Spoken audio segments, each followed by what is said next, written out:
Hello everyone, this is Mohan భయ్య. Class 6th పాలిటీకి సంబంధించి chapter 3 what is government దాని గురించి ఈ వీడియోలో చూడబోతున్నాం. సో గవర్నమెంట్ అంటే ఏంటి?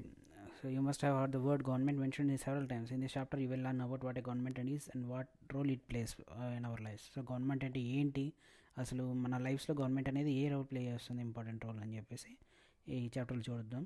So what governments do, how they decide what to do, what is the difference between different types of governments such as monarchies and democracies.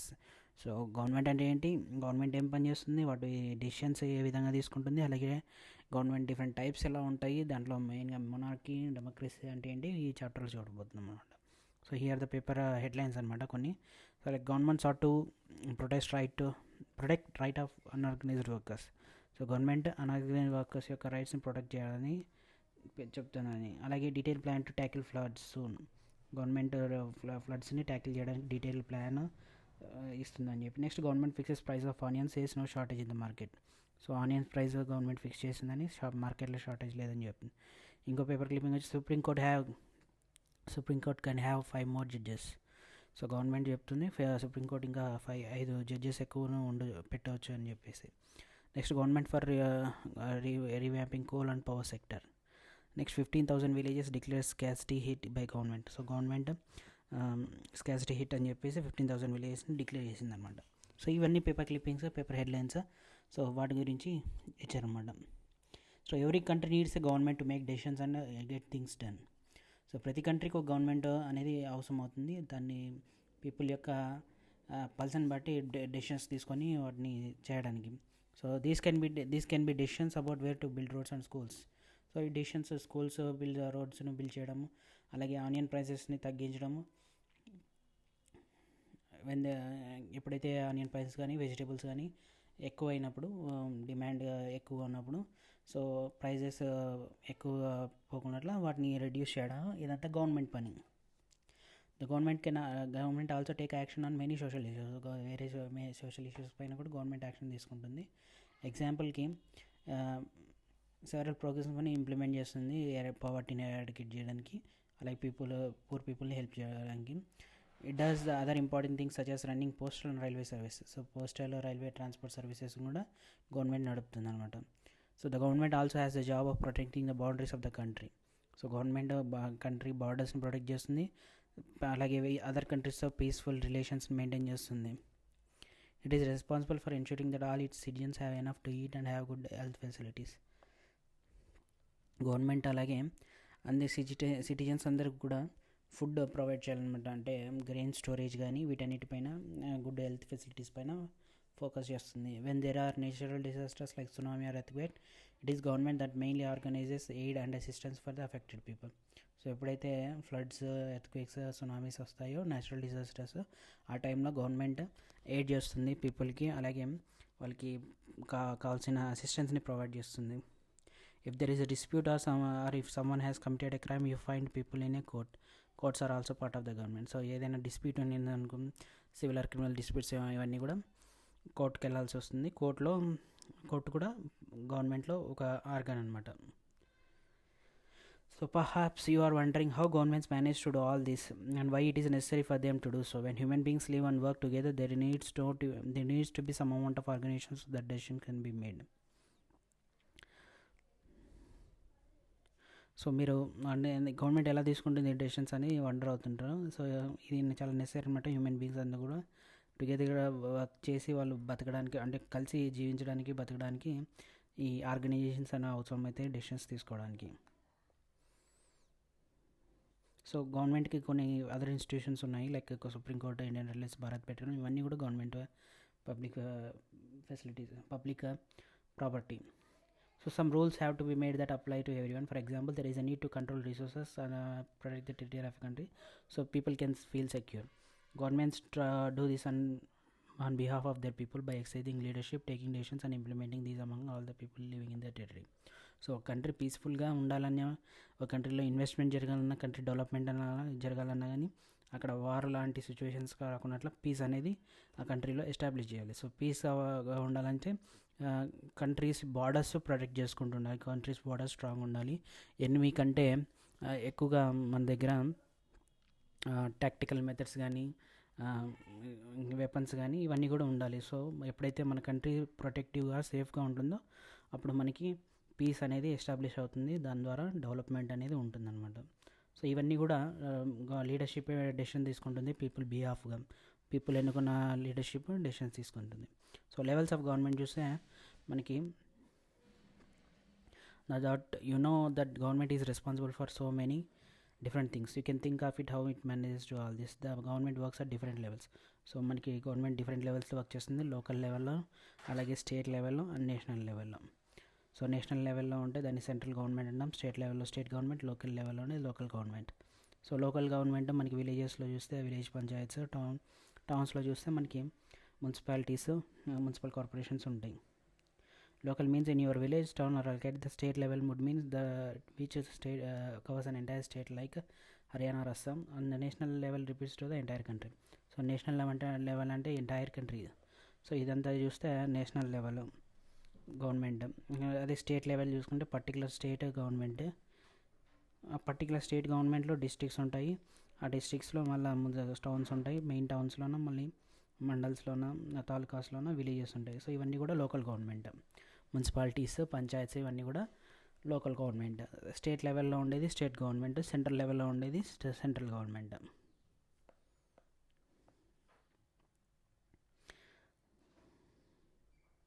So ఈ local government గురించి మనము పంచాయత్ రాజ్ వీటన్నిటి గురించి నెక్స్ట్ చాప్టర్స్లో చదువుతాము.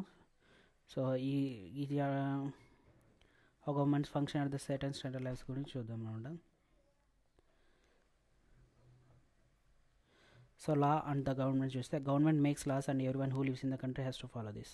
సో గవర్నమెంట్ లాస్ని make చేస్తాయి, ఆ కంట్రీలో ఉన్న పీపుల్ అందరూ ఫాలో అవ్వాలి.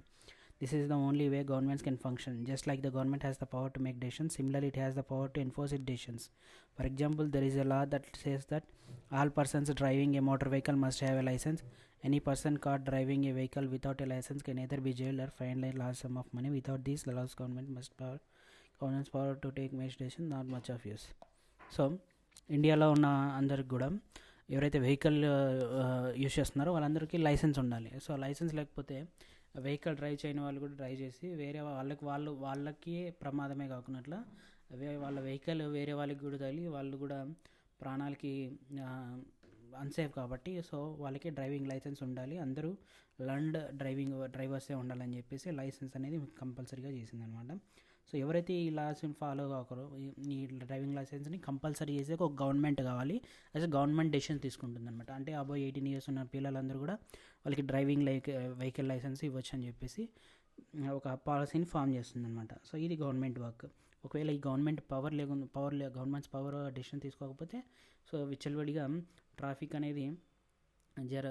అనేది స్తంభిస్తుంది. అలాగే ఈ లైసెన్స్ లేకపోవడం వల్ల అందరూ వెహికల్స్ యూజ్ చేయడం వల్ల సో ట్రాఫిక్ రూల్స్ ఉండవు, సర్టెన్ పీపుల్కి డ్యామేజ్ అవుతాయి, యాక్సిడెంట్స్ ఎక్కువ అవుతాయి.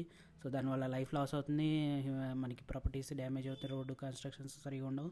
సో ఈ విధంగా అంతా కూడా అల్లకొల్లలంగా ఉంటుంది. సో అలా కాకుండా ఒక పాలసీని తీసుకొచ్చారనమాట గవర్నమెంట్. సో ఎవరైతే వెహికల్ డ్రైవ్ చేస్తారో వాళ్ళు లర్నర్డ్ డ్రైవర్స్ అయి ఉండాలి, వాళ్ళకి లైసెన్స్ ఉండాలని చెప్పేసి. సో లైసెన్స్ కూడా వాళ్ళు డ్రైవింగ్ చెక్ చేసి మనకి లైసెన్స్ అనేది ప్రొవైడ్ చేయడం జరుగుతుంది. దీనివల్ల యాక్సిడెంట్స్ ప్రివెంట్ చేయొచ్చు అనమాట. In addition to any actions that government can take, there are also steps that people can take feel that particular law is not being followed. So people కూడా కొన్ని steps తీసుకోవచ్చు అనమాట.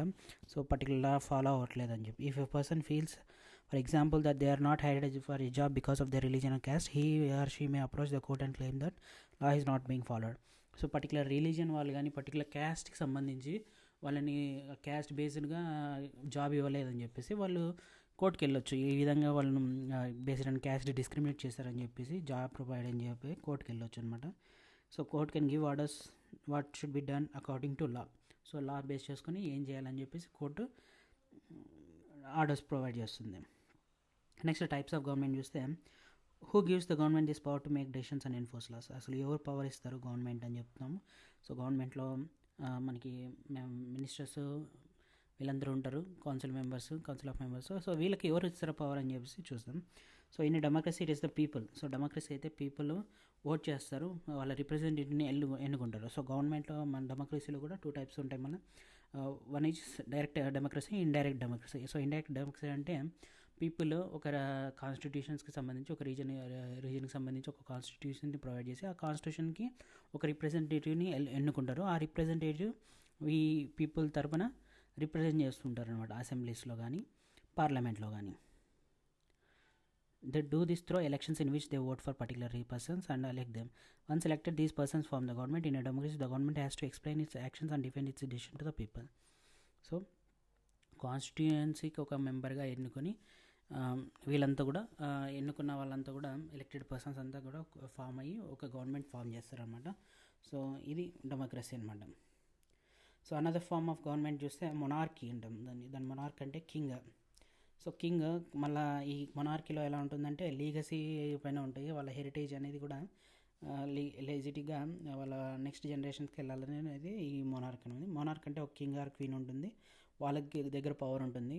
ఈ monarch small group of people కూడా discuss చేసుకోవడానికి వాళ్ళ ఆయన ఎవరినైనా కానీ అపాయింట్ చేసుకోవచ్చు అనమాట. So but the final decision making power remains with the monarch. Unlike in a democracy, kings and queens don't have to explain their actions or defend the decisions they take.